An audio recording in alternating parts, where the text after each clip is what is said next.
Trust me, I thought I could. Poof, they're gone. Oh my fucking God. No worry. Welcome to the 40s. You gotta work smarter. You gotta work smarter. Just don't. It's dead. It's fucking dead. Please, are you paying attention to this?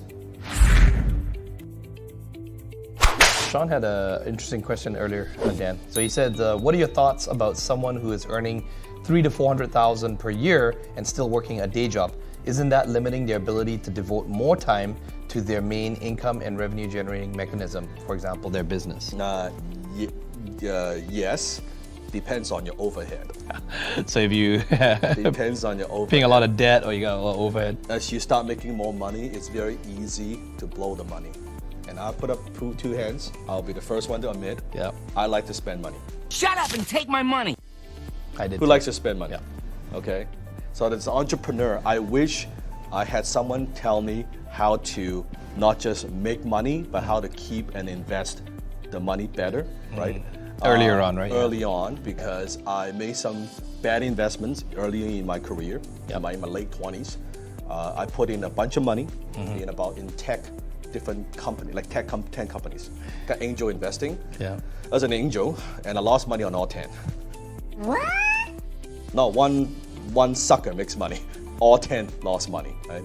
So I lost a lot of money in those, and I guess I didn't know a lot of things that I'm teaching you now, because I always think I'm good at making money, right?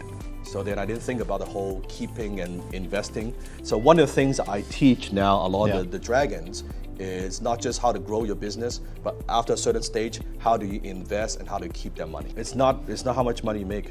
It really is how much money you keep and how well you can invest that money. Because the interesting thing about being an entrepreneur, if you're very good, let's say you're a very, very good entrepreneur, you're making things happen, you're growing the team, you're doing all of that, chances are you are a very, very powerful rainmaker, meaning you know how to make it rain, right? You know how to make money, you know how to generate revenue.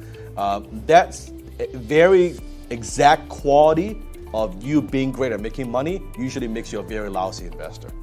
Are you writing this down? Because as an entrepreneur, we are optimistic, right? We think the best, we make it happen, we see the vision, we do all of that. As an investor, you need to see all the bad. How much money can I lose, right? Resource allocation, how to protect my downside. Can I live with my downside? It's a totally different hand. And most entrepreneurs, once they make the money, they don't know how to put their money to work. So I see a lot of entrepreneurs that I advise and coach, I call them high income, underinvested. They know how to make a lot of money. You look at their asset column, next to nothing. And I don't mean their home, their fancy car and all that shit. That's all liabilities. So they don't know how to transition to become an investor because they're so busy running their businesses. They don't understand that there's another game that they gotta play. That's the investing game. Because you can work, for most of us, when you are, like the pace that we work in as an entrepreneur, people don't understand how intense that is. You with me? They don't understand. Like it takes a toll on us. Right? The long hours, the stress, and all that. So it's not like, oh, people have a job, retire 65. No, there has to be a time. Because it's like we're compressing all of that in a short period of time. In that 5, 10, 15 years, right? We can't do that too many times, right? So from there, if let's say we have an exit, that's why I want to talk about exit a little bit later on. You have that money, you better put it to work.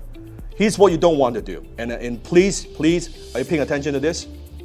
Hello? Okay, this is very critical. Did you pay attention? You do not make that lump sum money and then you bet on the next thing. You do not ever do that. Because you are not so sure if the next thing will work. If it doesn't work, let's say you have an exit, you make $20 million, okay? And now you put $20 million, oh, let me go start the next idea that I have. What if that thing doesn't work? What if you lose money? You've just blown your 15 years of 20 million which you worked for. That 10, 15 years you've spent building a business, have an exit, what happens? This is how entrepreneurs have, like, you see these entrepreneurs? Yep. They can make tens of millions, hundreds of millions. And poof, they're gone. Yep. Because they bet the farm. The same mentality of milk mix, because they will be thinking, the new business, I'm a good entrepreneur, I just had a successful exit, I'm gonna make this work. I'm gonna take this to a whole new level, it's gonna be great. And they think like they were thinking like they were 30, but now they're 45. You cannot work at the same pace. Trust me, I thought I could. I thought like now at almost 40, like at 30 years old, at 20, I thought every year. Wait till you get to 43. Oh my fucking God. Like I thought, no, I'm like, before when I was younger, I can do an all-nighter, no worry. Now I do an all-nighter, Oh shit. which I don't, if I need 2 days to recover. Yeah. For God's sakes, right? Welcome to the 40s. This sucks, right? This fucking sucks, right?